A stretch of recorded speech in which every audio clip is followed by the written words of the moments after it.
210283, au premier paragraphe, là, il y a une date qui est remplacée par des X. Peut-être que c'était le temps de faire des recherches, mais, ou peut-être que c'est comme ça parce qu'on ne sait pas l'année, mais c'est sûr qu'on a ça dans nos documents. Dans la deuxième version que j'ai fait parvenir, peut-être qu'elle ne s'est pas rendue, là, mais il est déjà corrigé pour à l'hiver 2015-2016, comme M. Benoît m'avait donné l'information. Parfait, merveilleux. Je vais juste tourner la dernière page pour être sûr que je n'ai plus rien. C'est bon comme ça. Donc, je vais en faire la proposition. Au niveau de l'adoption du procès-verbal, nous allons, je m'excuse, au niveau de l'enregistrement, Mme Ebelia, c'est gentil, elle venait de me faire un commentaire, une remarque dans le sens que selon elle, ça ne l'enregistrait pas. Puis effectivement, il y a une erreur, soit que j'ai raccroché mon... Ça n'enregistrait vraiment pas depuis le début de l'Assemblée. C'est ça pour dire que nous sommes à l'Assemblée du 9 mars 2021. Il y a eu, tantôt, on a fait l'ouverture de l'Assemblée. Nous avons fait aussi l'approbation de l'ordre du jour. Nous étions seulement à l'item 4.1, qui était l'adoption du procès-verbal de l'Assemblée régulière du 9 février 2021. Il y a deux corrections qui ont été apportées au procès-verbal du 9 février 2021, soit au niveau de l'engagement de Mme Nancy Carpentier qui a été faite à l'unanimité et non pas à la majorité telle qui était écrite sur le procès-verbal qui avait été remis aux membres du Conseil. Donc, les corrections vont être apportées au niveau du procès-verbal. Au niveau on est maintenant à 4.2. Je vais juste mentionner, je m'excuse, Mme Lampron a proposé l'adoption du procès-verbal de février, mais on n'a pas eu d'appuyeur. Il n'y a personne qui a appuyé la proposition. J'appuie.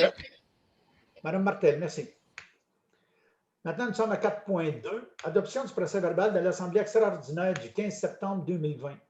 Lors de l'Assemblée du 15 septembre, qui était une Assemblée spéciale, il y a eu deux résolutions qui ont été faites, entre autres au niveau du, si je ne me trompe pas, c'était au niveau du sable, pour faire la réserve de sable. Puis l'autre résolution, Madame, vous allez m'aider, Mme Rosé, s'il vous plaît? C'était pour l'octroi du contrat de réfection du chemin Kamika. Chemin Kamika, la première partie. Là. Ça avait été fait au niveau d'une Assemblée spéciale. Fait que les résolutions ont été faites, les résolutions ont été transmises, tout était fait en bonne et due forme. Par contre, lors de l'Assemblée d'octobre, on a, compte tenu, j'imagine qu'il y avait plein de choses, on a omis d'en faire l'approbation du procès-verbal. C'est le pourquoi vous avez l'adoption du procès-verbal de l'Assemblée extraordinaire du 15 septembre qui doit être naturellement dans chacun. Au moment où on les repasse, les procès-verbaux, pour s'assurer, puis ils sont paginés dans un gros bouquin là, où est-ce que tous les procès-verbaux sont là. Fait que la direction générale, Mme Collard, en fin de compte, s'est aperçue de cette erreur-là qu'on va corriger ce soir. Fait que vous avez eu le procès-verbal au niveau des membres du Conseil, fait qu'on va vous demander d'en faire l'adoption, s'il vous plaît. Il y a juste une petite correction encore là. En plein centre, au point 34 67 20 09 04, quand on parle du journal Média L'Info de la Lièvre, là, il y a comme un IN qui n'a pas rapport du tout entre les deux mots. C'est juste une petite coquille de rien, mais si on peut la corriger. Oui, mais ça, c'est au niveau d'une erreur de frappe et non pas d'une phraseologie, c'est ça? Non, exactement, oui. Parfait. Ça, c'est une correction française. Si vous allez au moment où on veut le mettre dans le livre des procès-verbaux, naturellement, que là, vous avez eu, vous autres, une copie, fait qu'au moment où ça va aller dans le livre des procès-verbaux, qui vont être retranscrits. Fait que s'assurer que la correction va être faite. Alors, vous allez en faire la proposition, Mme Lampron? Oui, sans problème. Qui va en faire le... Je vais appuyer Anne-Marie. Anne-Marie, merci beaucoup. Nous sommes maintenant en 5.1 au niveau de la liste des comptes à payer. Dans chacun des membres du Conseil a reçu la liste des comptes à payer qui monte à une somme totale de, si je ne me trompe pas, 16 798,16. Comme vous pouvez voir, comme je disais tantôt, il y a une correction qui a été apportée au niveau de, il y avait une facture dans le mois passé, au niveau de Brand Tractor, qui est la compagnie John Deere. John Deere nous avait demandé d'apporter, il était censé avoir un rappel au niveau de l'équipement, fait qu'on a apporté l'équipement là. Puis on s'est aperçu, bon, que ce n'était pas garanti. Par contre, le taux horaire était quand même très élevé. Fait que le mois passé, on a mis en attente cette facture-là pour rencontrer Brent. Fait que M. Grenier il les a rencontrés, puis Brent a accepté de diminuer la facture de 574,88 $. C'est un taux horaire qui a été diminué. Fait qu'avec ça, bon, ben, je pense que selon tout le temps, selon M. Grenier, c'est acceptable. Est-ce que vous avez des questions au niveau des comptes à payer ou encore quelqu'un en ferait là pour pause, s'il vous plaît? Moi, j'ai une question. Allez-y. Au niveau de DHC, l'avocat, DHC, c'est marqué service professionnel PV, quasiment 800 $. C'était quoi? Pourquoi on avait retenu les services d'un avocat? Est-ce que vous pouvez regarder les factures, madame? Vous avez les factures avec vous, madame Collard? Oui, bien, c'était pour un avis juridique. Mais à quel sujet? Parce qu'on n'a pas demandé d'avis juridique depuis un méchant bout de temps. Ben, moi, j'ai demandé un avis juridique parce que la question d'une résolution, que vous aviez fait un vote. D'intérêt.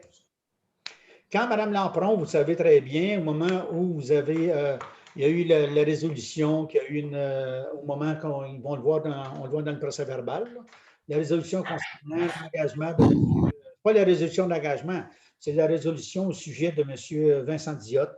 Vous avez dit qu'on était peut-être en conflit. Fait que là, à partir de ce moment-là, on a demandé des avis juridiques. Puis c'est les coûts des avis juridiques qui ont été demandés. OK. D'autres questions, Mme Lampron? Non.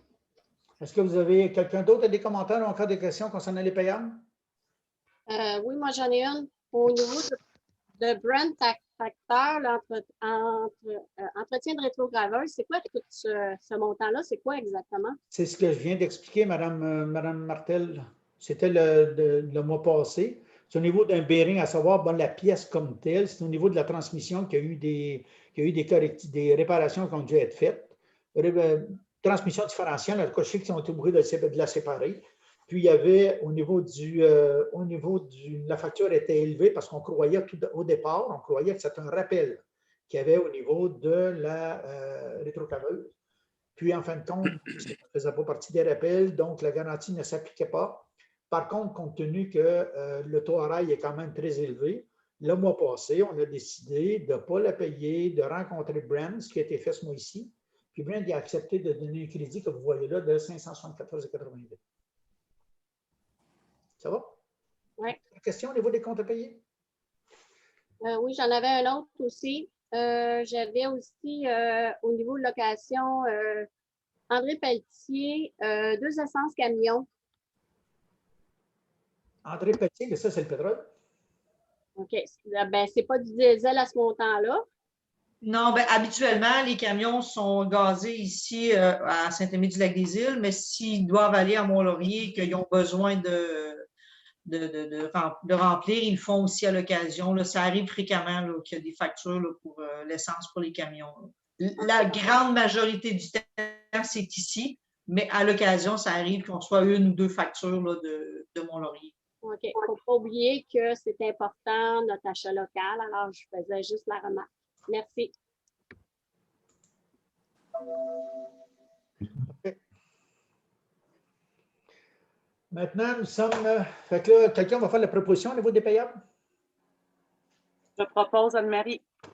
Marie, de Kim Albilia. Kim, merci beaucoup. Nous sommes maintenant à 5.2. Liste des chèques et paiements accédés du 1er au 28 février 2021 à date entériné. Chacun encore là, les membres du conseil, vous avez la liste des comptes à payer. C'est-à-dire des chèques entérinés qui sont pour un montant des mois, parce que là, on est sur les. Là, il faut retourner à l'atelier de travail de.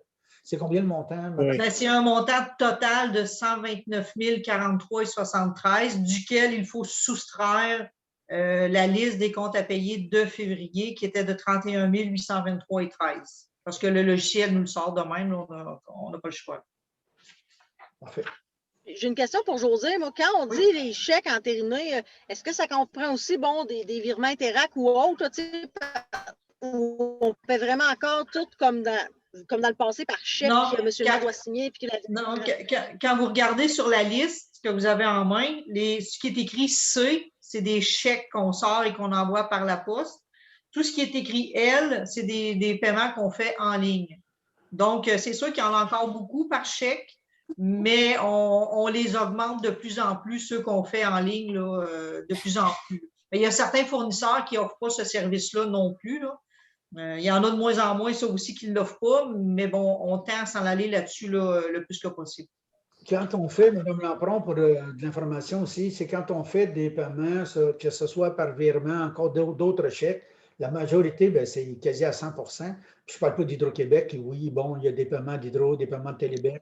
Par contre, au niveau de la MRC, c'est tous des paiements, des autorisations de paiement qui ont été passées au conseil municipal, comme logistique et la structure, ou encore, c'est majoritairement du temps été passé au niveau d'une résolution au conseil municipal. Puis une autre chose aussi qu'il faut prendre en compte, c'est qu'en tant que municipalité, là, je ne sais pas pour les entreprises comment ça fonctionne, mais en tant que municipalité, on est limité à, je pense, c'est 25 ou 30 000 par jour. Fait que donc, il faudrait aller, si on a beaucoup de factures, mettons là, on serait correct, mais si on a des mois où on a des factures de, par exemple, 50 000 là, il faudrait s'étaler sur 3 jours pour être capable de quand même faire le reste de nos paiements aussi. Là, fait que ça serait difficile là, de tous les faire comme ça. Là. Mais oui, effectivement, on essaie d'en ajouter le plus possible à notre liste. Ça va?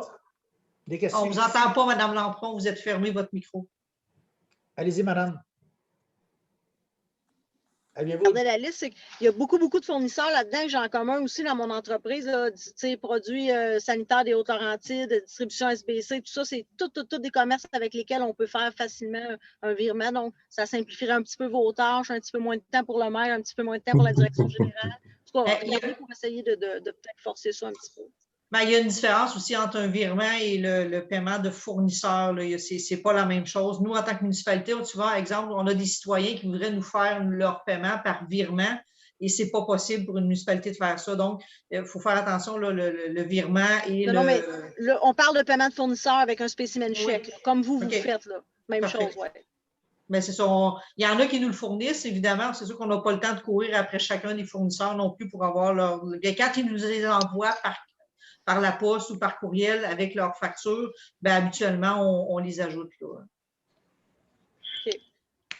Ça va, quelqu'un? Est-ce que vous avez d'autres questions? Encore quelqu'un va en faire la proposition?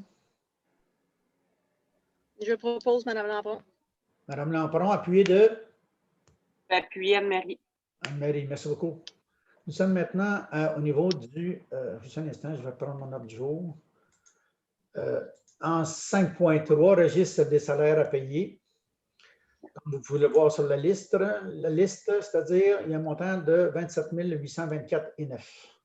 Est-ce que vous avez des questions? Sinon, quelqu'un va en faire la proposition? André Benoît. Monsieur André Benoît, appuyé de? Anne-Marie. Merci beaucoup. Nous sommes maintenant à 6.1, déclaration d'intérêt pécuniaire, dépôt, conseiller numéro 2 et moi. Ça, c'est des intérêts pécuniaires qui, selon moi, je croyais toujours qu'elles avaient été faites à l'automne, mais il semblerait que non. Fait qu'ils vont être déposés au niveau des intérêts pécuniaires. Moi, ainsi que le conseiller numéro 2, qui est Mme Martel. Mme Martel. Parfait. En fait, habituellement, c'est seulement qu'un dépôt, on informe les citoyens et tout le monde que les élus ont déposé leur déclaration. Mais là, parce qu'on était tout près de la date limite où la municipalité doit fournir au ministère des Affaires municipales l'information que tous les feuilles ont été envoyées, je dois faire une résolution comme quoi le conseil municipal a accepté le dépôt des deux des intérêts pécuniaires en date du 12 février, parce que la date limite, c'était le 15 pour le faire parvenir au ministère. Je l'ai fait. Ils ont été avisés que ces deux-là n'avaient pas encore été entérinés, n'avaient pas été officiellement reçus à l'Assemblée de conseil. Ils nous ont demandé de fournir une résolution à ce moment-là, vu que c'était très près du délai. Donc, la résolution va être ça, là, que le conseil municipal accepte le dépôt des deux intérêts pécuniaires. Donc, on va avoir besoin de proposeurs et d'appui. Quelqu'un va faire une proposition de déposer ces deux intérêts pécuniaires-là? Madame Mélanie, appuyée de? Je l'appuie. Madame Melbélia, merci. En 6.2, la merveille, disponibilité de fonds pour achat de couches lavables. Allez-y. Ben, c'est de l'information pour que les gens, là, si, parmi tous ceux qui sont là, les citoyens ou même les membres du conseil, si vous êtes au courant de nouveaux parents dans la municipalité, on avait, il y a quelques années, donné des sous à la merveille pour payer pour l'achat de couches lavables. Malheureusement, depuis ce temps-là, il n'y a jamais eu de demande, donc les fonds sont disponibles. Je devais vérifier avec la merveille, voir si c'était inscrit sur le site Internet, leur site Internet à eux. Je n'ai pas eu le temps de le faire. Par contre, je vais le faire cette semaine et on va ajouter l'information sur notre site Internet et sur la page Facebook, comme quoi il y a des fonds qui sont disponibles pour ça, pour les citoyens de Saint-Aimé-du-Lac-des-Cygnes. Parfait, merci. Puis on parle d'un montant de 220 $ qui est disponible. Je ne sais pas combien ça coûte des couches lavables, j'en ai aucune idée. C'était de l'information. Nous sommes maintenant à 6.3, Fonds Centre hospitalier Mont-Laurier, demande de contribution 824 $. Ça a été passé au niveau de la MRC. Compte tenu du fait que la fondation du centre hospitalier n'a pas pu faire que ce soit au niveau des campagnes de souscription, des campagnes de fonds, si vous voulez, là. Bon, ben, il a été demandé à la MRC et accepté par les maires au niveau de la MRC que chacune des municipalités donnait 1 $ par contribuable au fond de la Fondation du Centre hospitalier de Mont-Laurier. C'est pourquoi nous, avec des îles qui étaient 824 de population, qui donnaient 824 $. Je propose. Je suis adressé avec Mme Anne-Marie Laroux. Merci beaucoup. Nous sommes maintenant à 6.4, l'MMQ, assurance ajout de garantie optionnelle, choix à faire. Il a été discuté en atelier de travail parce qu'on va avoir une demande ils vont nous donner, la direction générale va nous donner d'autres renseignements concernant ces ajouts qu'on va ajouter avec des tableaux. Puis nous allons reporter cet item-là à l'Assemblée du mois d'avril, je crois. C'est bien ça, les membres du Conseil? C'est ça? Oui, c'est ça. Parfait, merci. En 6.5, la MMQ assurance nouvelle exclusion des barrages, rapport de sécurité à fournir. Je pense qu'il a été décidé avec les membres du Conseil en atelier de travail, c'était que cet item-là, compte tenu du fait que nous sommes avec la Ville de Mont-Laurier, qui a un projet qui est en train de se développer avec Mme Manier-Raymond, on va faire des rencontres avec la Ville de Mont-Laurier et Mme Raymond au niveau de, parce que la Ville de Mont-Laurier doit être partenaire avec nous compte tenu des coûts. On doit faire une nouvelle expertise au niveau de la sécurité de notre barrage, puis qu'on doit envoyer à nos assurances. Je pense que c'est bien ça qui a été décidé, qu'on va rencontrer la Ville de Mont-Laurier et travailler avec Mme Manier-Raymond au niveau de l'ingénieur qui va faire l'étude au niveau de la sécurité du barrage. C'est bien ça, les membres du Conseil? C'est pas?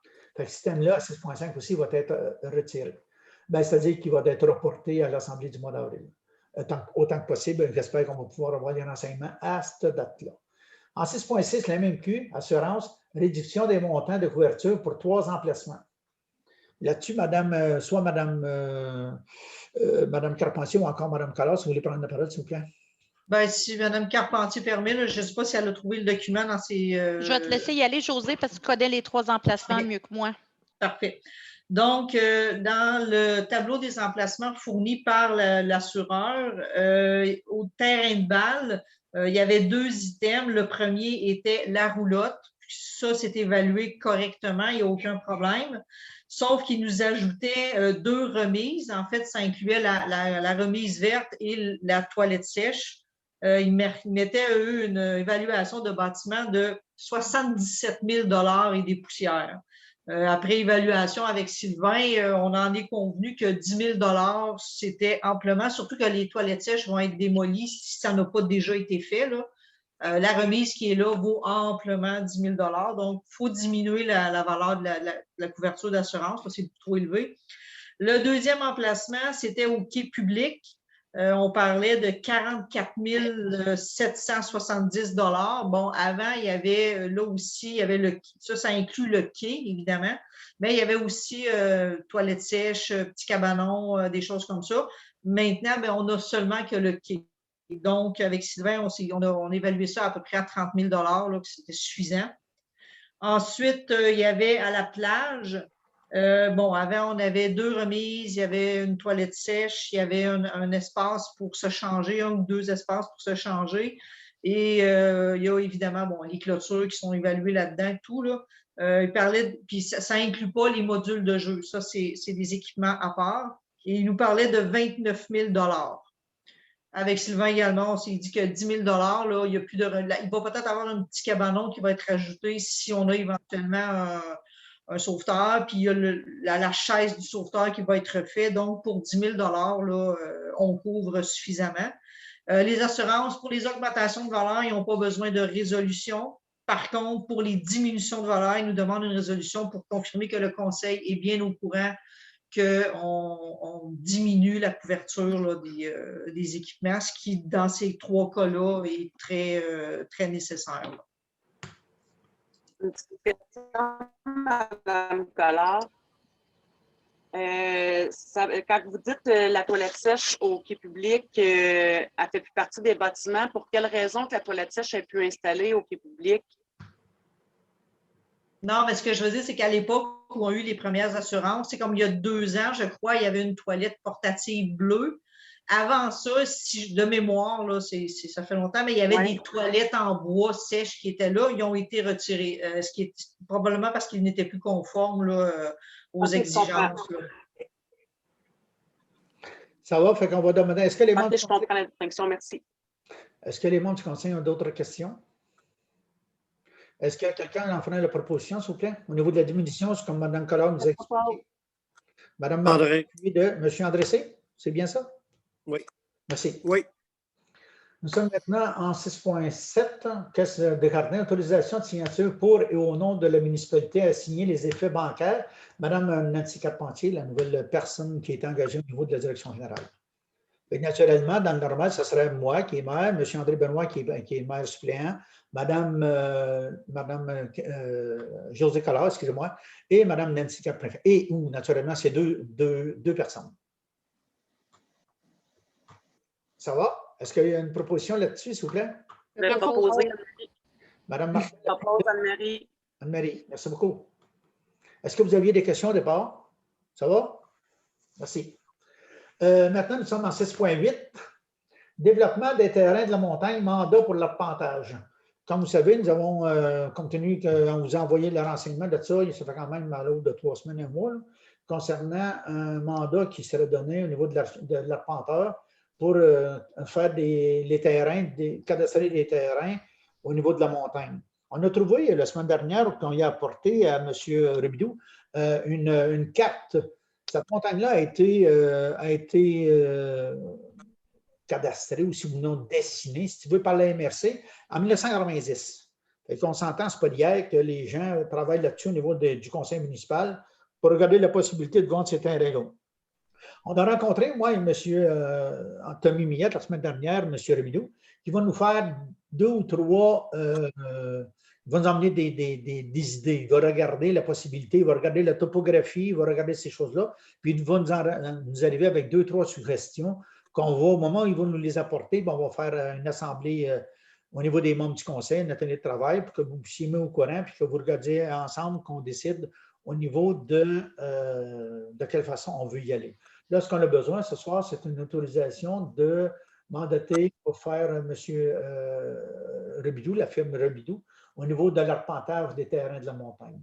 C'est ça qu'au niveau comme on vous avait envoyé. Moi, j'ai une question. 3 semaines, je crois. Oui, allez-y, madame. En fait, ce que vous avez eu comme document que la MRC ou la municipalité avait déjà travaillé là-dessus, dans le fond, c'est que quelqu'un avait préparé des cartes avec la topographie du terrain, un arpenteur, de déjà séparer des terrains. Exactement, exactement. Il y a un groupe de 90 terrains. C'est une vieille carte il voulait l'avoir. On y a apporté à M. Rubidou, une vieille carte sûrement, parce qu'elle est datée. Elle avait été faite par une personne de la MRC en 1990. C'est un élément de départ, si tu veux. Là. Il va regarder naturellement que, je ne sais pas, 190, il y avait au niveau de la topographie et tout ça, parce que lui, il va regarder vraiment s'il y a des endroits où est-ce que c'est trop, comment est-ce que je dirais bien ça, la pente est trop abrupte, naturellement, il n'y a pas de possibilité. Il va nous emmener des suggestions, qu'on en est là. OK. Parce que j'imagine que la topographie n'a pas changé depuis 90. Est-ce que c'est un arpenteur qui l'avait fait en 90? Non, puis il n'y a pas de topographie à ce niveau-là. C'est simplement, c'est une feuille, c'est une grande feuille qui est quand même à peu près, je te dirais, là, à l'autre de 4 pieds par un 2 pieds, 2-3 pieds, que c'est des terrains qui sont on voit le chemin du village, puis les terrains sont là. Okay. Non, rappelez-vous, on a eu déjà ça dans un atelier du conseil, on avait affiché ça sur le mur, on l'a regardé ensemble. C'est ça. Mais il y en a une autre carte qui a été faite. Ça pour dire que c'est Là, nous autres, ce soir, là, c'est de demander, au moins, il va nous apporter, monsieur Rebidou, là, il va nous emmener des suggestions. À partir de la topographie, des cartes, ils vont nous dire, regarde, selon moi, on pourrait faire ça de même, de même, de même. Il pourra avoir tant de terrain. Fait qu'à partir de ce moment-là, ben, on va procéder. Si on veut procéder, naturellement, dans une autre étape, si vous voulez. Ça va? OK. Fait que là, on va demander une autorisation, au moins qu'il nous apporte ça, M. Rebidou, là, du mandat. Moi, je propose Anne-Marie. Anne-Marie, appuyée de André. André C. Merci beaucoup. Nous sommes maintenant en 8 au niveau de 8 chaque portable au niveau de la direction générale. Mais ça c'est une décision qui avait été prise au niveau de l'engagement de Mme Carpentier, l'achat du portable. Fait qu'est-ce qu'il faut? Bon, je ne sais pas si vous voulez quoi au niveau du prix, au niveau de quoi? Parce que là, à date, Mme Carpentier m'avait demandé d'aller voir, naturellement, au niveau du bilan électronique tout d'abord, parce que, bon, on fait affaire avec un bilan électronique. Au niveau du coûtant, c'est simplement donner le mandat, soit que Mme Carpentier ou Mme Collard, regardez. Mme Carpentier, est-ce que vous voulez vous exprimer là-dessus ou encore Mme Collard? J'ai fait une demande de soumission pour un portable avec les spécifications là, de base là, pour un ordinateur pour un peu dans le, comme pour utiliser à l'extérieur du bureau s'il y a lieu. Donc, on est en attente des soumissions de la part de Bélanger Électronique. Donc, un portable de base, là, comme…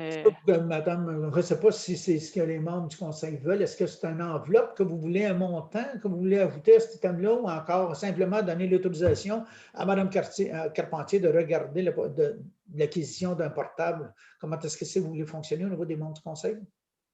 Moi, je propose que Mme Carpentier achète ce qu'elle a de besoin. C'est elle qui connaît ses besoins. Puis on entérinera la dépense le mois prochain. Il n'y a pas de problème, exactement. Acheter un ordinateur qui convienne à vos besoins, et il n'y a aucun problème. On n'a pas besoin d'attendre. Moi, je serais d'accord de Est-ce que ça va pour les autres membres du conseil? La résolution, Moi, ça me va.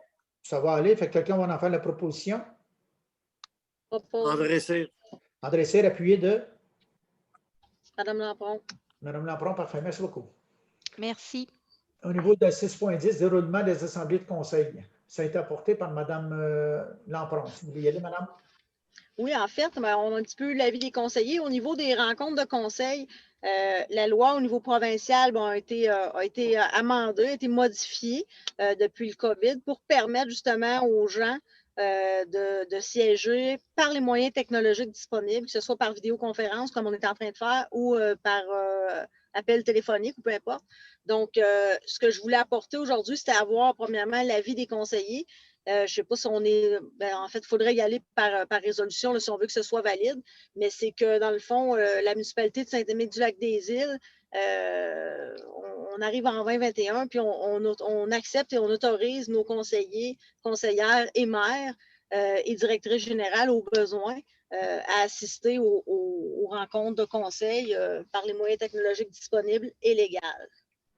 Mais on s'entend, Mme Lampron, à ce niveau-là, c'est même on ne peut pas aller à l'encontre. Hein? On s'entend au niveau du conseil municipal, au niveau des assemblées de conseil, on ne peut pas aller à l'encontre des décisions qui sont prises par le gouvernement.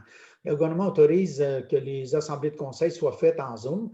Fait que c'est même, on ne peut pas dire qu'on ne le fera pas en Zoom parce que c'est autorisé par le gouvernement. C'est même suggéré au niveau du gouvernement, au niveau des assemblées de conseil, de faire en Zoom.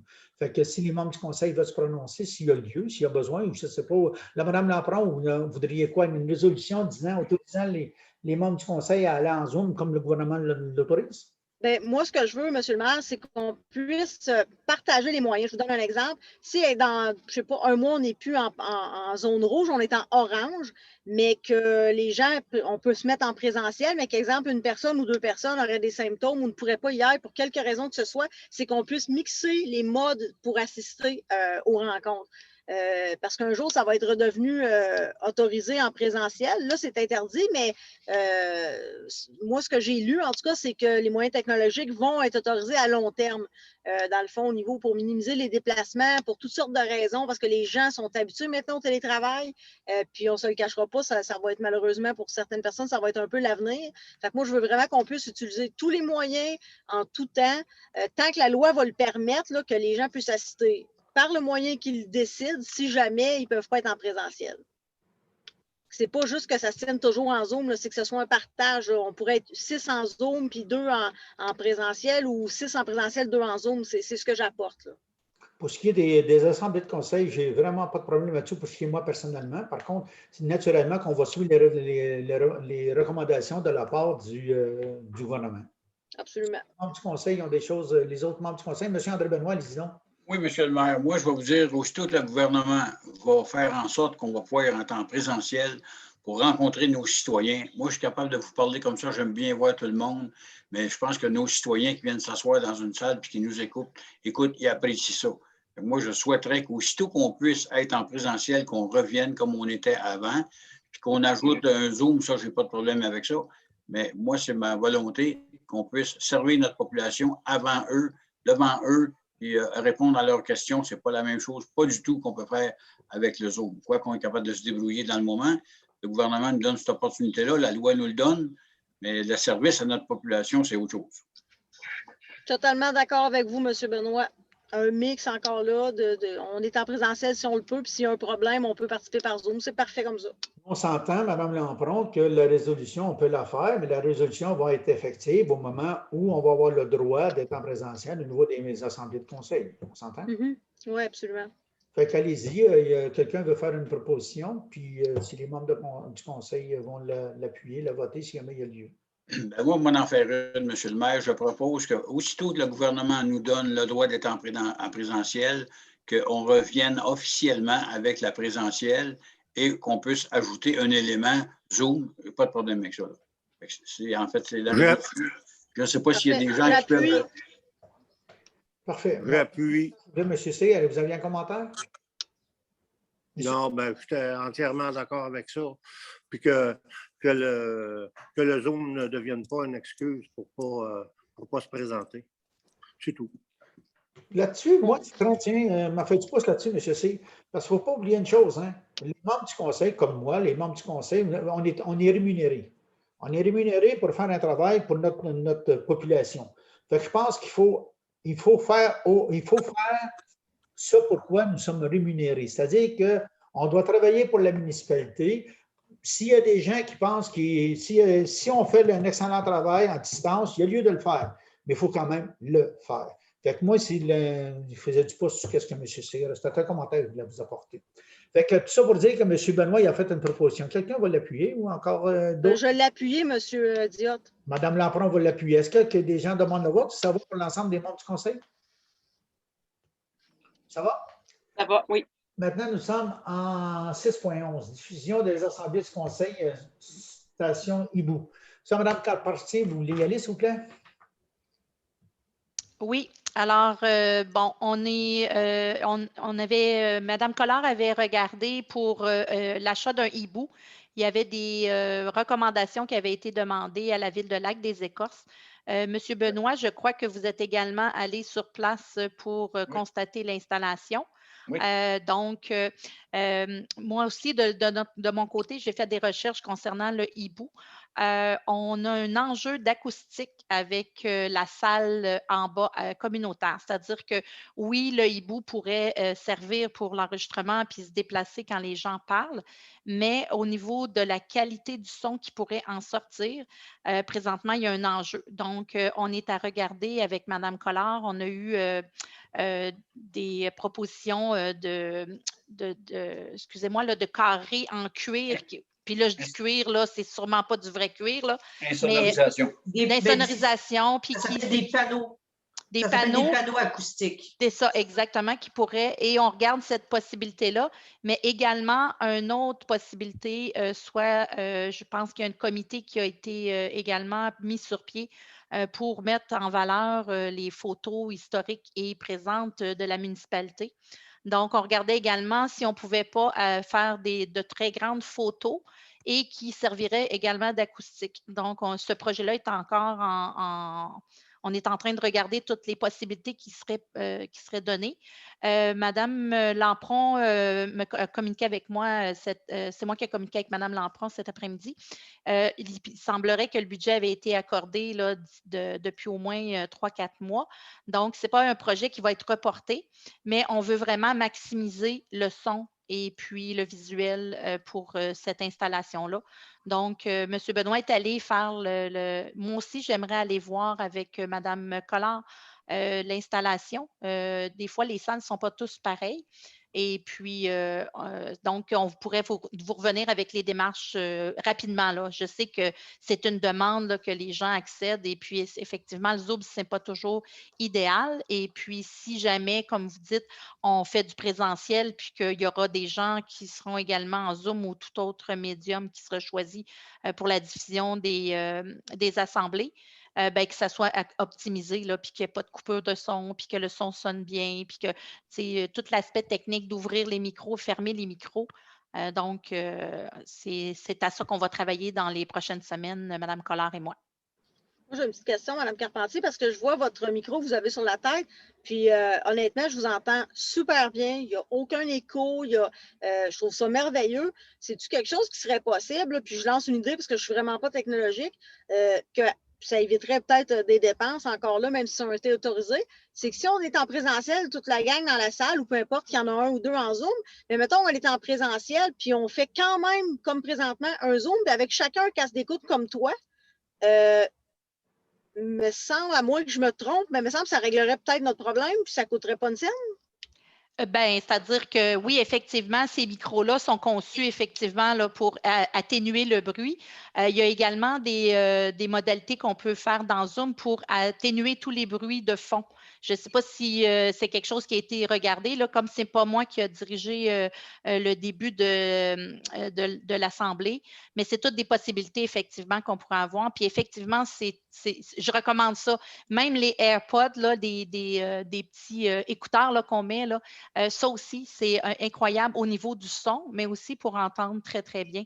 Okay. Je ne sais pas, présentement, je ne sais pas, peut-être M. le maire puis José, ils m'entendent parler, mais moi, quand ils parlent, je les entends moins parce qu'avec le casque, et puis il n'y a pas d'interférence parce que vous ne l'avez pas, cette interférence-là. Ce n'est pas très dispendieux, ce genre de casque-là. Donc, effectivement, si le Zoom et puis toutes les distances, les assemblées à distance se poursuivent, c'est peut-être quelque chose, effectivement, qu'on pourrait regarder, l'achat, même pour les conseillers municipaux, pour améliorer l'expérience d'assemblée pour les gens qui assistent. Au niveau des conseillers, le maire, mais également la direction, mais aussi tous ceux qui sont là qui assistent comme invités.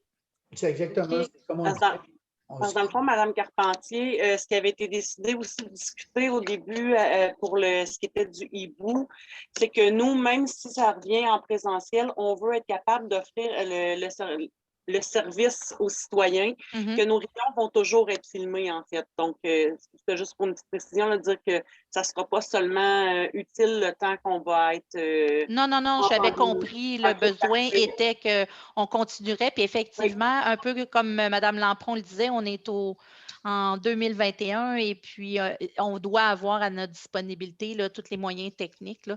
Je vous dirais qu'à ce niveau-là, je suis très avant-garde là-dessus, c'est-à-dire que j'ai dirigé plusieurs conseils et puis effectivement, l'achat des casques, puis au niveau de l'aspect visuel, c'est quelque chose que je connais bien. Donc, c'est pour ça qu'on a peut-être un peu attendu mon arrivée pour discuter avec Mme Collard qui avait déjà commencé le dossier. Mais je vous dis, on va continuer pour le hibou. Hibou ou whatever ce qu'on va trouver. Là, puis, on va mettre ça en place rapidement. Là. Ma question, j'y reviens parce qu'on est revenu encore au Zoom, mais admettons qu'on est en présentiel, mais qu'on met la rencontre quand même comme ça sur Zoom, mais on est en présentiel. Là, dans le fond, on pourrait la diffuser à nos citoyens avec très peu d'équipement, qui est juste un casque d'écoute, même sans acheter de hibou. Là.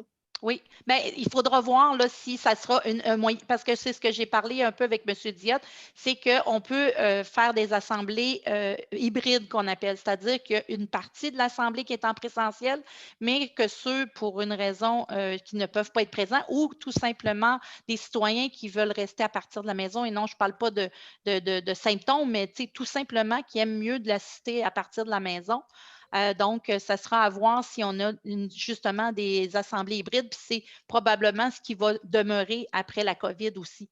Donc, tous ces moyens-là. Fait qu'on va essayer d'optimiser, puis en regardant les coûts, effectivement. C'est pour ça qu'on a un peu, tu sais, je comprends que Mme Collard avait fait un excellent travail, là, ça veut dire chercher l'information. M. Benoît est allé voir le hibou. Mais je voulais juste être sûr qu'on prenne la bonne décision pour la municipalité concernant l'aspect technologique, que ce ne soit pas juste un boom là, puis qu'après, on regrette notre achat.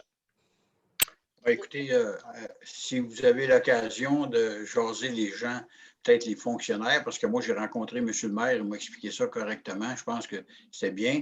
Puis eux, physiquement, leur salle est très insonorisée. Nous autres, comparativement à eux, là, nous, il faudrait qu'on fasse ça dans le service de garde. Là, on aurait plus de chances d'avoir un meilleur son. Mais M. Flamand, le maire de Lac-des-Écosses, c'est bien ouvert à ce que vous alliez chercher des informations avec son personnel, là. OK, parfait. Puis il y a aussi, j'ai déjà vu aussi, pour avoir fait des assemblées annuelles d'actionnaires, c'est que parfois, c'est une toile qu'on achète qui est comme une genre de toile parachute. Et une fois qu'elle est posée, c'est décoratif aussi. Donc, on peut faire mettre un dessin dessus ou être tout simplement, uniforme. Et ça aussi, ça gagne en acoustique et ce n'est pas très cher non plus parce que puis c'est possibilité aussi de diffuser, mettons, si on présente, je ne sais pas, un film ou on présente quelque chose, mais ça peut servir également à projeter des images. Donc, ça aussi, c'est des choses qu'on peut regarder à ce niveau-là là, pour la présentation. Être de notre temps. Parfait. Parce qu'à la régie, les déchets de la Lièvre, on l'utilise, le hibou, puis sincèrement, il y en a plusieurs qui sont en présentiel. Le comité exécutif, en tout cas, il est sur place, mais nous, on n'a pas le droit d'y aller. Puis ça fait exactement, pour eux qui sont en place, comme un Zoom, mais ça a coûté 1500$, 2000$. Fait que j'aimerais ça qu'on l'essaye une fois avant d'acheter un hibou, là, sincèrement, avec des casques comme Mme Carpentier a. Qu'on l'essaye, on n'est pas obligé de faire un vrai conseil, mais on pourrait peut-être, moi je suis pas loin du bureau, monsieur Benoît, monsieur Diot, José est là, on se met dans chacun notre coin de la salle avec des écouteurs comme Mme Carpentier, puis on fait un zoom, puis on branche quelqu'un qui est à l'extérieur pour voir si ça fait la même job que l'hibou. Peut-être qu'on pourrait avoir ça pour chacun un casque d'écoute, puis on va pouvoir filmer nos réunions, les diffuser sur Internet en live, puis ça serait merveilleux, là. Ça Okay, coûterait rien. Ça sera, on va regarder toutes ces possibilités-là. On prend ça en note et puis on vous revient rapidement. Merci. Ça va? Fait que d'autres commentaires? Il y a des membres du conseil ou encore ça va pour le moment? OK. Nous sommes maintenant en 7.1 au niveau des travaux publics. Le Sofield Tech Chemin Diot, travaux 2019, versement d'une somme résiduelle qui nous restait à recevoir, une somme de 21 927. Si je me comprends bien, Mme Collard, nous l'avons déjà reçu. En fait, non, ce qu'on a reçu, c'est le point un petit peu plus loin. Le 21 927 devrait être reçu, on m'a dit, au gouvernement vers le 15 mars. OK, parfait.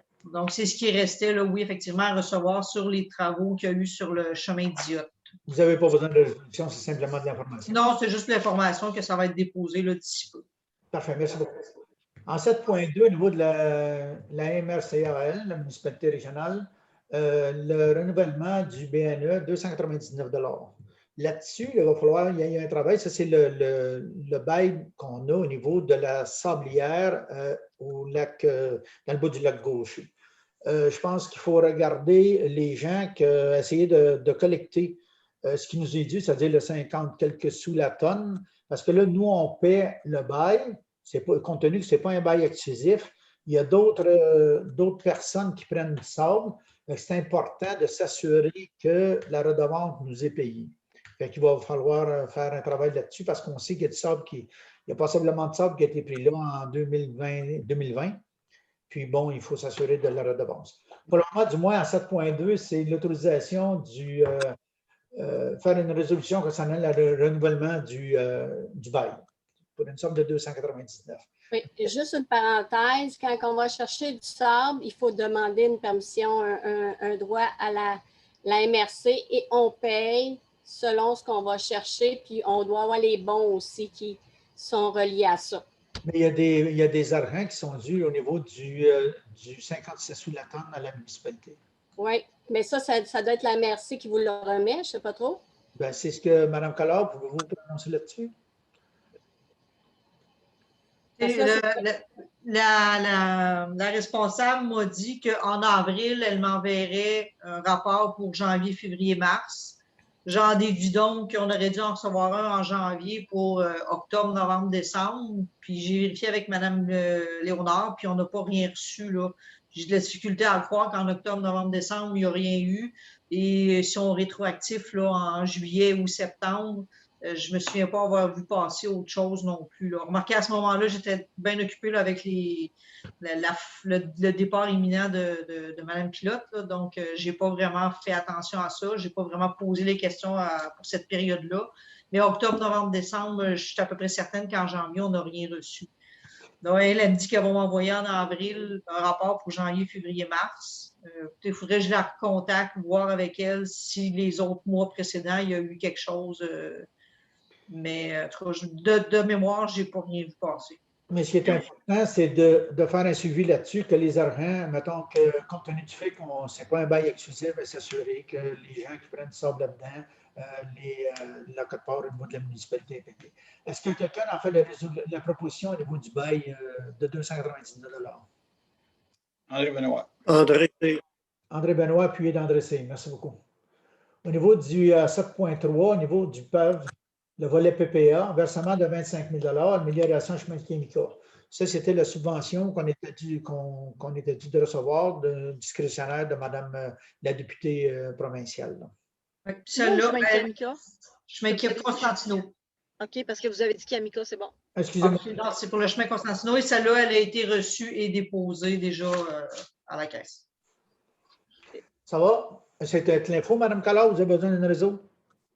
Ça va? Merci. C'était de l'info seulement. Nous sommes maintenant en 8, loisirs-agriculture, en 8.1, Rando Québec, renouvellement d'adhésion de 200 $. Si vous voulez nous informer les membres du conseil, s'il vous plaît, Mme Collard, là-dessus. Oui. Bien, en fait, Rando Québec, c'est une association de regroupement des sentiers pédestres, raquettes et tout ça. L'avantage, en fait, c'était l'année passée, on avait adhéré parce qu'on avait déjà commencé à discuter là, de projets éventuels de sentiers. Et en étant membre de Rando Québec, certaines subventions, vous savez, là, je ne sais pas si vous savez, mais je crois bien que oui, là, la plupart des subventions marchent maintenant avec des systèmes de pointage. Puis le fait d'être membre d'une association comme celle-là, quand on fait des demandes de subventions pour des sentiers, c'est des points en plus parce qu'ils considèrent qu'on fait déjà on a déjà une démarche d'entreprise là, de suivre leurs recommandations d'entretien, etc. Donc, c'est déjà un départ. On avait quelques projets qu'on avait mis sur la table, là, vraiment des tables de projets. Là. On n'a rien avancé là-dedans, mais il y a des subventions là, qui sont disponibles. Je pense que, Mme Laroux, si je ne me trompe pas, on en avait une, je pense qu'on avait jusqu'en février qui revient à tous les ans, là, je crois. Hein? Oui, exactement. Moi, je propose. Madame Laroux. C'est sûr que pour cette année, bon, on a passé tout droit pour cette subvention-là en particulier, mais il y en a sûrement d'autres. Pour les sentiers, il y en a régulièrement, il y en a à différents organismes. Là. Même, j'ai déjà vu aussi, je ne sais pas si elle existe encore, mais avec Hydro-Québec. Hydro-Québec avait une belle grosse subvention là, qui était disponible pour les sentiers comme ça. Là, évidemment, eux autres aussi, si tu es déjà avec Rando Québec, ben, c'est probablement un plus. Là. Et c'est 200 $ par année. Madame Laroux en a fait la proposition. Est-ce que les membres du conseil ont des commentaires en cas d'autres questions là-dessus? Moi, j'appuierai. Madame Martel, vous aviez une question? OK, vous appuyez. C'est ça la résolution. Excusez-moi. Merci beaucoup. C'est Madame Laroux avec Madame Martel. Merci. Nous sommes maintenant en... c'est Madame Carpentier qui a une question. Madame Carpentier a une question, Madame? plutôt, José et moi, on avait regardé, Madame Collard, on avait regardé également, il y a des services qui sont offerts par Québec là, pour toutes sortes d'expertise fait que donc, on voudrait regarder à utiliser, étant donné qu'on va être membre, d'utiliser les services de cet endroit-là pour pouvoir justement aller chercher de l'expertise avec des prix et des avantages là, par rapport à ça. Donc, c'est merveilleux. c'est très peu payé pour avoir accès à de l'expertise. Parfait, madame. Fait que là, vous avez la bonne position pour aller chercher l'expertise qui est disponible à ce niveau-là.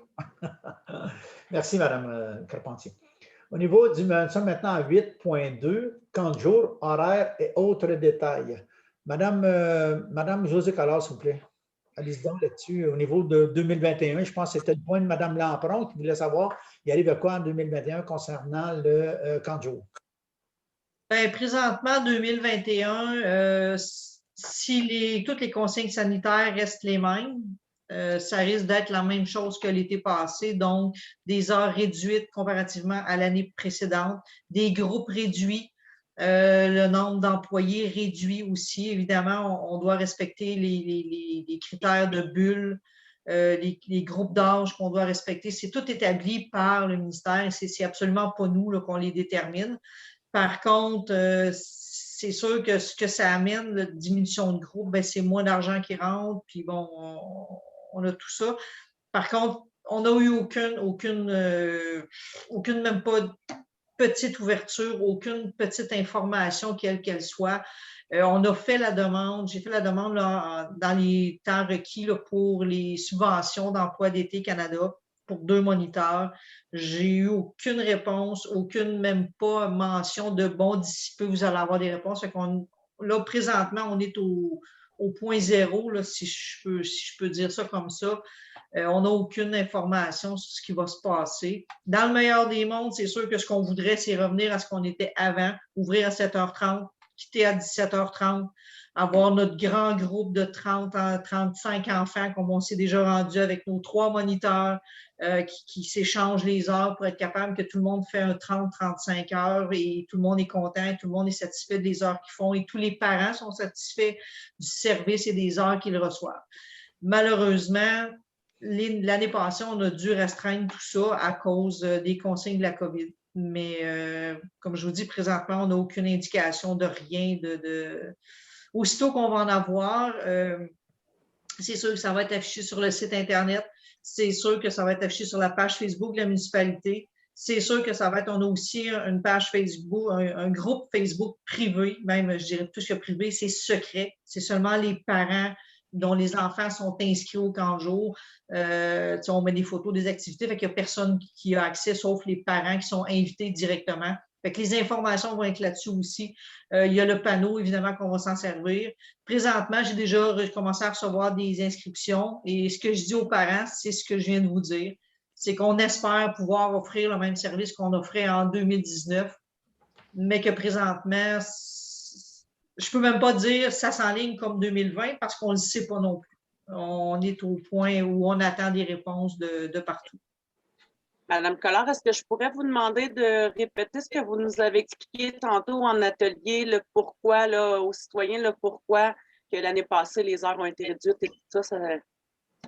Oui, bien, une des raisons, il y a plusieurs raisons qui ont amené ça, mais la principale, c'est le fait que, en étant obligé de garder des bulles, donc la consigne du gouvernement, c'était des groupes de entre 10 et 15 enfants. Je dis entre 10 et 15 parce que ça dépend du nombre d'âges. Pour certains groupes d'âge, c'était 10, certains groupes d'âge, c'était 12, certains groupes d'âge, c'était 15. Et ça devait se faire dans une bulle fermée. Donc, un moniteur avec ces enfants-là. Donc, ce qui est arrivé, c'est qu'on ne pouvait pas faire comme on faisait avant. On n'aurait pas pu dire, bon, ben, on engage un 3e moniteur et ce moniteur-là se promène d'un groupe à l'autre parce que là, on venait de briser la bulle. Donc, ça, c'était pas possible. C'est ce qui a fait qu'on a dû réduire les heures. Parce que si on gardait les moniteurs de 7h30 à 17h30 comme on faisait avant, ben c'est 5 jours semaine, ce qui amène 50 heures par semaine. Bon, un à la base, 50 heures par semaine, tout seul avec 12 enfants. Moi, je ne suis pas sûre que je le ferais, honnêtement. J'aime beaucoup les enfants, mais bon. Et deuxième chose, ben, on ne s'en cache pas, s'ils font 50 heures, c'est 10 heures à temps supplémentaire. Ce qui amène encore plus de coûts pour la municipalité. Puis il faut comprendre qu'en ayant deux groupes, mettons deux groupes de 15, deux groupes de 12, parce que c'était à peu près le maximum qu'on pouvait avoir, ben, on passe de 35-36 enfants qu'on avait normalement dans notre grand groupe à 20-22 enfants environ. Donc, ça ne paraît pas, là, mais 12 enfants de moins dans que les parents payent des inscriptions, c'est beaucoup. Fait que c'est le choix qu'on a dû faire, puis on était rendu à un moment donné, même avec Mme Pilote, on regardait ça, puis on a fait comme, ben, qu'est-ce qu'on fait? Est-ce qu'on va de l'avant comme ça? Vu que, bon, on en a discuté un petit peu en atelier de travail aussi, il y avait beaucoup de parents insatisfaits, surtout au niveau des horaires. Puis on les comprenait, puis j'en suis un parent moi aussi, puis ma fille aussi fréquente le camp jour.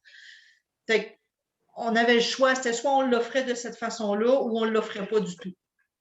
Fait qu'on on s'est dit que bon, ben, l'option de l'offrir au moins pour ceux à qui ça va convenir, ben, c'était mieux que de ne pas l'offrir du tout. On est allé avec les moyens, les possibilités qu'on avait. Voilà, mais merci. Puis il ne faut pas oublier, comme je disais, qu'il y a plusieurs municipalités qui ont décidé, ont fait le choix l'année passée de ne pas offrir du tout le service. Puis le Lac-des-Îles a travaillé fort pour être capable d'offrir le service aux citoyens. Merci puis, beaucoup. même assez près, à Mont-Laurier, eux autres, ils ont fermé complètement le vendredi. Il y avait le camp de jour, se tenait seulement sur 4 jours. Nous, on a quand même maintenu le 5 jours semaine pour nos moniteurs, donc, et pour les enfants, évidemment. On a eu, Mme Collard, je ne sais pas si vous savez le montant là, de mémoire, je ne m'en souviens plus, peut-être qu'il y a un conseiller qui s'en rappelle, mais on a eu à peu près au milieu de cet été, l'argent pleuvait dans les arbres au niveau de M. Kakis. On avait eu une prime COVID, une espèce de don là, pour nous aider à assumer nos dépenses surplus COVID. Là. Combien on avait eu là-dessus? Peut-être on pourrait utiliser cet argent-là pour avoir des moniteurs supplémentaires. Je ne me souviens plus c'était quoi le montant. Honnêtement, moi, je ne l'ai pas vu passer. Il faudrait vérifier là, dans les revenus qui sont rentrés, mais c'est Mme Pilote qui l'a traité. Là. Mais je pense qu'on va en discuter au moment où on va voir au fur et à mesure que les informations vont nous parvenir de la part du ministère. On va tenir les membres, les gens de la communauté au courant, comme vous disiez tantôt, Mme Collard. Puis au niveau des sommes qui ont été reçues, si on ne les a pas là, au niveau de la COVID, oui, je me rappelle qu'il y avait eu un montant. Mais on va pouvoir vous donner ça là, au niveau de l'atelier de travail du mois d'avril, si jamais Mme Collard pourriez nous sortir ça. Ça va pour ça? Ça, c'était de l'information. Merci. Nous allons maintenant aller en 9. Nous sommes en 9 qui est un 9.1. Service d'incendie Mont-Laurier demande d'autorisation pour relocalisation de Bonne-Fontaine Sèche. Cet item-là, compte tenu de ce qu'on a discuté en 6.5, qui était au niveau de l'étude qui est faite présentement au niveau du barrage par la firme de Mme Raymond. Fait que nous allons, l'item 6.1, c'est la ville de Mont-Laurier au niveau du service d'incendie qui demande de relocaliser la borne sèche qui est tout près du pont, là, au niveau du pont du B, là, pour l'apporter de l'autre côté du petit barrage qu'il y a, si on regarde comme du côté nord, si vous voulez, là, si le petit barrage est là, fait qu'il voulait apporter la borne sèche là. Quand on en compte des études qui sont en train de se faire, on va attendre de rencontrer également la ville de Mont-Laurier ainsi que Mme Raymond, de voir son rapport qui travaille. Mme Raymond travaille également avec un ingénieur. C'est pour ça qu'on reporte l'item 9.1. D'autres commentaires à ajouter au niveau des membres du conseil? Est-ce qu'on peut expliquer au service d'incendie, par exemple, pourquoi de notre action? Oui. On n'est pas encore sûr où est-ce qu'on devrait relocaliser la borne sèche. Là. Il faudrait s'assurer d'envoyer une lettre, pas leur dire qu'on veut, mais au moins qu'ils sachent que nous, on veut travailler là-dessus, mais dans le moment, on a un autre projet, puis il va falloir que ça concorde avec notre projet, ça. On a déjà communiqué avec Tommy, M. Millette a déjà communiqué avec le service d'incendie pour justement leur indiquer cette chose-là. On l'aura fait verbalement, mais on va le faire également par écrit là, pour s'assurer effectivement. Puis ça c'est seulement reporté, là, donc ce n'est pas complètement annulé, c'est seulement reporté. Puis, il y avait une bonne collaboration de leur part. Ouais, merci. Ça va pour ça? Merci. Nous sommes maintenant en 10, en régie, en 10.1, panneau d'alarme incendie, rapport inspection technicien et coût de la mise à niveau, selon les recommandations. Madame Collard, vous pouvez y aller là-dessus. Vous avez travaillé possiblement, je crois. Oui, Oui, en fait, on a deux dépenses là-dedans. Il y en a, la première, c'est de faire la mise à niveau là, parce qu'on a des détecteurs de fumée qui datent de beaucoup plus que 10 ans. Donc, ils sont là depuis la construction en 97. Heureusement, ils sont tous fonctionnels. Par contre, c'est notre grande chance. Le technicien les a tous vérifiés, sauf que selon les règles, on doit les changer. Donc, on a 7 détecteurs de fumée à changer, faire les contrôles puis tout ça, pour un montant total de 764,52 plus les taxes. Fait que donc, ça c'est une première dépense.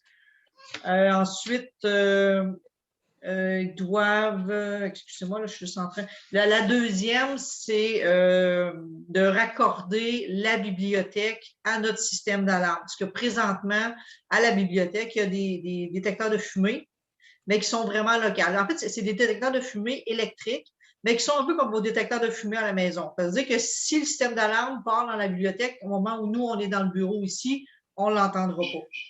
OK? Parce que c'est vraiment des petits détecteurs. Ce qu'ils vont faire, c'est qu'ils vont nous relier directement, donc, avec les cloches rouges, là, comme il y avait dans les écoles quand on était plus petits. Là, je ne sais pas si c'est encore comme ça, je ne pourrais pas dire, mais je peux vous dire que ça fonctionne très, très, très bien et on le sait. La partie extincteur des Hautes-Laurentides pour les équipements, c'est 472,47 $ plus les taxes. Et la partie, évidemment, électricien pour relier le tout, là, relier la bibliothèque à la bâtisse ici, c'est 844 $, taxes incluses. Ça, c'est les deux trucs qui sont quand même assez importants et obligatoires, je vous dirais, là, parce que pour respecter les normes, c'est ce qu'on doit faire. Le troisième truc, ça, c'est une suggestion du service des incendies. Une suggestion qui, à notre avis, on en a discuté un peu avec Mme Carpentier puis même avec M. Diotte, ce qui est une très bonne chose probablement, là, c'est installer ce qu'il appelle une suprabox. C'est une boîte à l'extérieur de l'hôtel de ville qui est encastrée dans le mur. Le service des incendies ont la clé de cette boîte-là. Et à l'intérieur, en fait, c'est une clé, c'est un pass qu'ils utilisent dans tous les endroits où ils ont cette boîte-là. Et à l'intérieur de la boîte, il y a une clé pour rentrer dans l'hôtel de ville. Donc, si, par exemple, quelqu'un prend une marche et il entend le système d'alarme, parce que notre système d'alarme, il faut savoir qu'il n'est pas relié à une centrale, il est seulement local. Donc, si vous êtes à l'hôtel de ville, il y a un feu, vous partez le système d'alarme pour que les gens dans la bâtisse sortent.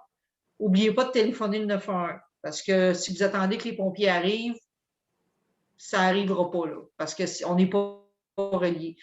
Donc, ce qui arrive, c'est si quelqu'un prend une marche, passe en avant de l'hôtel de ville, entend le système d'alarme à l'intérieur, ils décident d'appeler le 911, les pompiers arrivent, ben eux, ils vont entendre l'alarme puis ils vont vouloir rentrer pour venir voir ce qui se passe. S'ils n'ont pas la clé pour rentrer à l'intérieur, ben ils vont péter une porte. Puis ils vont rentrer. Donc, là, cette boîte-là, l'installation, les taxes et tout, là, c'est environ 551,88 $. Et si on compte une porte ou une fenêtre brisée et tout ce qui vient avec, ben, en tout cas, je pense qu'on sait que ce serait à notre avantage d'aller avec la boîte. Fait qu'en fait, c'est les 3 dépenses qu'on a à autoriser là-dessus là, pour être à niveau totalement. Je seconde Anne-Marie. Madame Lampron, propos, Anne-Marie, Madame Laroux appuie, merci beaucoup. Est-ce que les membres du conseil avaient des commentaires ou des questions à poser avant, naturellement? Ça va pour ça? Merci beaucoup. Nous sommes maintenant à la période de questions. Là, j'ai essayé, je pense, j'espère que j'ai réussi. Au niveau des micros des gens qui sont, les gens, si vous voulez intervenir au niveau de la collectivité, vous pouvez y aller. Madame Gély, bonjour. Bonsoir. Oui, bonjour, ça va bien? Oui, et vous? Oui, ça va bien. J'ai plusieurs points, mais je vais essayer d'être assez rapide quand même parce que ça fait déjà un petit bout de temps que vous êtes en réunion. Premièrement, suite à la rencontre du plan directeur de l'eau de l'automne, je me demandais si vous avez prévu dans votre démarche par rapport au barrage, l'étude, l'expertise sur la sécurité du barrage, est-ce que c'est prévu de faire une étude aussi sur les impacts du barrage ou du non-barrage, si on le laissait ouvert, par exemple? Ben, dans la même c'est ce que étude. Mme Raymond doit nous fournir, madame.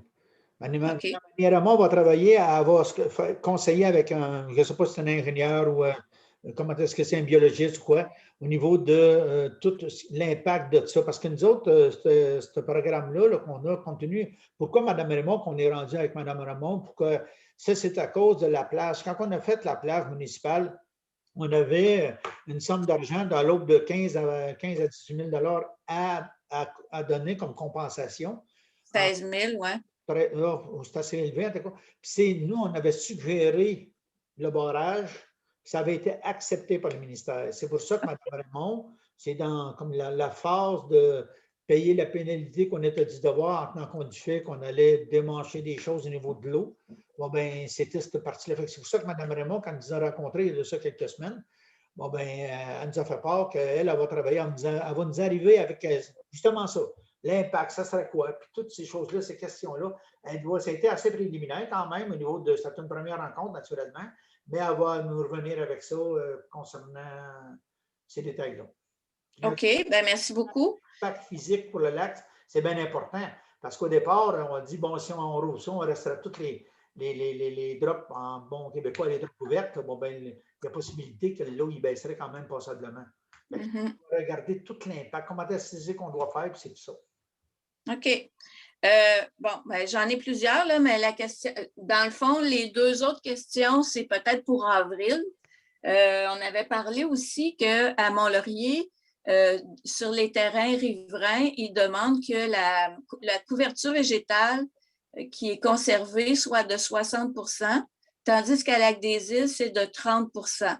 Alors, si c'était possible que vous en reparliez à la rencontre d'avril, peut-être, est-ce que vous allez de l'avant avec une modification à la réglementation de ce côté-là pour harmoniser avec Mont-Laurier, pour mieux préserver les terrains riverains? Au niveau de risque m'éduquer là-dessus, madame, le 60 30 vous parlez de le gazon. Qu'est-ce que vous voulez dire?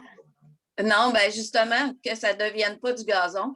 Quand quelqu'un fait une nouvelle construction, qu'il doit conserver une couverture végétale, arbustes, arbres, ce qui est sur le terrain, à 60 %. Mont-Laurier, c'est comme ça qu'ils travaillent, tandis que nous, on s'est aperçu à la dernière rencontre de PDE qu'à Lac-des-Îles, c'est 30 % la couverture végétale à conserver sur les terrains riverains. Puis on avait parlé que ce serait peut-être possible d'harmoniser la réglementation dans les deux municipalités, c'est-à-dire Lac-des-Îles s'harmoniser avec Mont-Laurier là, pour mieux préserver les terrains en zone riveraine. Ça serait bien dans ce cas-là, Mme Carpentier, Mme Colonne, en prendre là, puis en discuter avec M. Tommy Miette de ce point-là. Tommy était là à la rencontre de PDE, donc il est Parfait, c'est de revenir avec ça s'il y a possibilité. Ma dernière chose, j'en aurais d'autres, mais je vais y aller avec juste une autre. Peut-être que ça serait intéressant, vous l'avez peut-être vu dans le journal d'aujourd'hui, le Centre d'action bénévole Léonie Bélanger offre le transport pour des gens qui n'auraient pas de personnes autour d'eux pour les transporter pour la vaccination. Et ils offrent aussi l'aide si quelqu'un n'a pas d'Internet ou n'a pas d'ordinateur et veut prendre rendez-vous pour la vaccination. Donc, peut-être que sur le site web où José, tu étais peut-être déjà au courant, peut-être qu'ils t'ont approché là-dessus, mais est-ce qu'on peut inviter les citoyens qui connaissent des personnes qui auraient besoin de ce service-là à communiquer avec le centre d'aide au bénévolat Léonie Bélanger? Ben, je l'ai vu passer, j'avais reçu un courriel, je pense que je l'avais envoyé à tout le monde. J'avais transféré, là, voir si on pouvait faire quelque chose là-dedans. On n'est pas revenu là-dessus, mais oui, le mettre sur la page Facebook et sur le site Internet, parce qu'évidemment, ce n'est pas tout le monde qui a le Facebook non plus. Là. Mais je vais le mettre sur les deux. Là, cette semaine, je vais avoir quelques mises à jour à faire sur les deux. Sur les deux plateformes. Peut-être le mettre sur le panneau aussi au village, oui. Ça peut être utile. Ah oui, c'est une bonne idée, ça. Oui. Parfait. Bon, merci beaucoup. Je poserai mes autres questions au mois d'avril. Au moins, on va être sûr de vous revoir, madame. Est-ce qu'il y a d'autres interventions, d'autres personnes qui auraient des commentaires ou des questions à poser? Moi, j'aurais une question pour les citoyens, en fait, qui ont assisté à la rencontre. Comment vous avez trouvé ça, d'assister en Zoom à notre conseil municipal? Est-ce que vous sentez qu'on est accessible? Est-ce que ça vous pose problème? Comment ça s'est passé? Le son était bon? Ben, moi, je peux dire que le son est bon. Ça nous permet d'être chez nous, de ne pas avoir à se déplacer. Ça, c'est pour la partie paresseuse. Et puis, ben, je trouve que ça faisait une rencontre quand même assez calme. Ben, c'est sûr que il y a moins d'échanges, hein, parce qu'on doit vraiment parler chacun notre tour, là. Mais c'est correct. Ça nous donne un accès à partir de la maison. C'est intéressant. Merci. D'autres commentaires? D'autres questions? Oui, pour moi, regardez. Bonjour. Oui, bonjour. C'est juste vous remercier d'avoir accès à la réunion d'assemblée demain parce que quand on a une résidence secondaire, ce n'est pas toujours facile de déplacer pour un soir de semaine pour aller voir, assister à l'assemblée. Fait que ça nous permet avec ça de suivre un peu l'évolution de la ville. Là, puis c'est parfait. Est-ce qu'on peut savoir où est-ce que vous êtes, monsieur, physiquement? Moi, je suis à Terrebonne. Vous êtes à Terrebonne présentement? Oui. C'est merveilleux. Merci. C'est ça par Facebook. J'ai vu l'invitation de Zoom, puis ma femme m'a dit, gars, on va aller voir ça, puis gars, c'est parfait. J'aurais peut-être une petite question que pendant que je pense, les terrains que vous parlez, c'est-tu l'ancien Mont-Daniel, ça? Non. Ah, OK. Ça appartient à un privé, à SOCAM.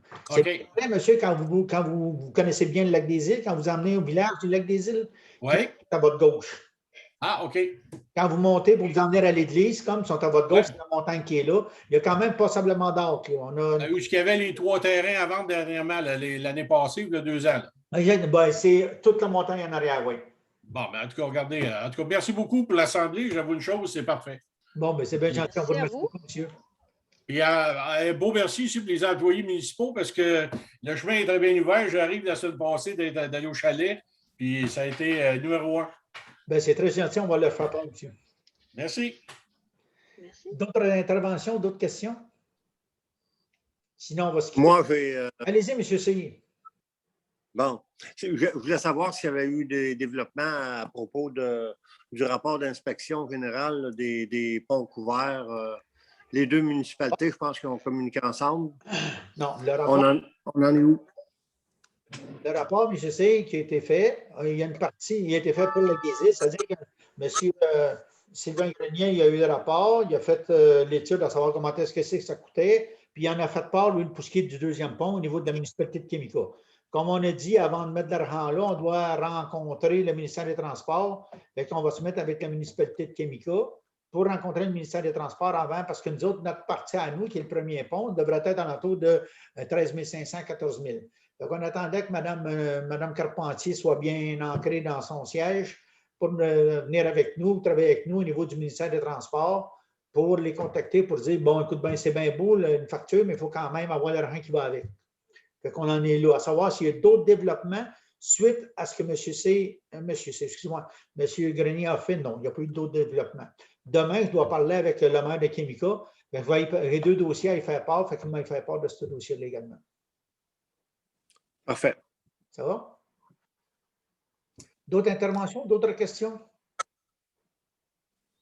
Sinon, ben, on va vous remercier d'avoir été avec nous.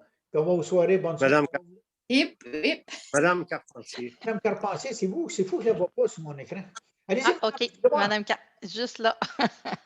Alors, écoutez, on a lancé une invitation parce que jeudi, le 11 mars, il va y avoir la journée de commémoration nationale en mémoire des victimes de la COVID-19. Donc, il va y avoir la mise en berne du drapeau de Lac-des-Îles et de la province du Québec. Et également, il va y avoir une minute de silence qui va être observée à la municipalité.